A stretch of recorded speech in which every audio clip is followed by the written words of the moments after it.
के अंदर कोई देश ऐसा है, कोई मत, मजहब, संप्रदाय ऐसा है जो ये कह सकता हो कि उनकी उत्पत्ति भी इतनी पुरानी हुई हो?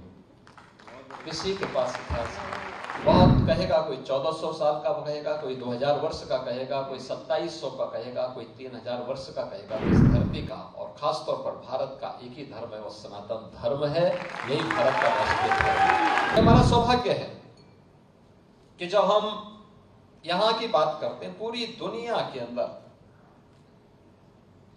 इस भूमि के प्रति लोगों के मन में अथाह आकर्षण है और लोग इस बात के प्रति उत्सुक रहते हैं।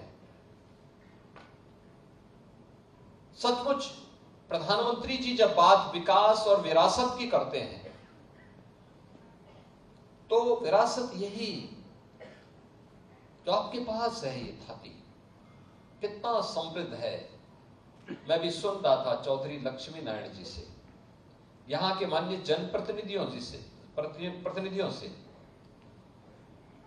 और मुझे प्रसन्नता है कि यहाँ के पूज्य संतों के साथ ब्रज तीर्थ विकास परिषद ने और यहाँ के जनप्रतिनिधियों ने इस बात का उल्लेख किया है कि भगवान श्री कृष्ण का 5251वां जन्मोत्सव का ये आयोजन इस बार इस भूमि में इस आयोजन के साथ हम जोड़ने जा रहे हैं।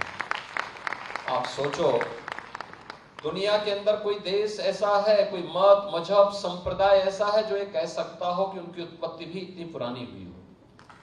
किसी के पास इतिहास नहीं, किसी के पास नहीं है।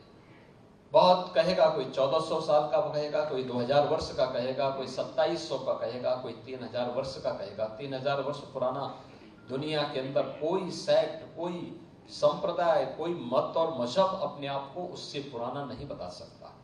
उससे पहले क्या था, कुछ भी पता नहीं था। और इसीलिए हम कहते हैं इस धरती का और खासतौर पर भारत का एक ही धर्म है, वो सनातन धर्म है। यही भारत का राष्ट्रीय धर्म है। क्योंकि ये तो द्वापर की बात है।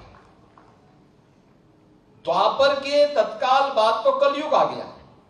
द्वापर के अंत में एक लंबे समय तक प्रभु की लीला का एहसास इस देशवासियों को प्राप्त हुआ था। उसकी कृपा दृष्टि इस देश पर पड़ी थी, सनातन धर्मावलंबियों पर पड़ी थी। पूरी दुनिया में केवल सनातन ही सनातन धर्मावलंबी थे और वहां से यात्रा प्रारंभ होती है।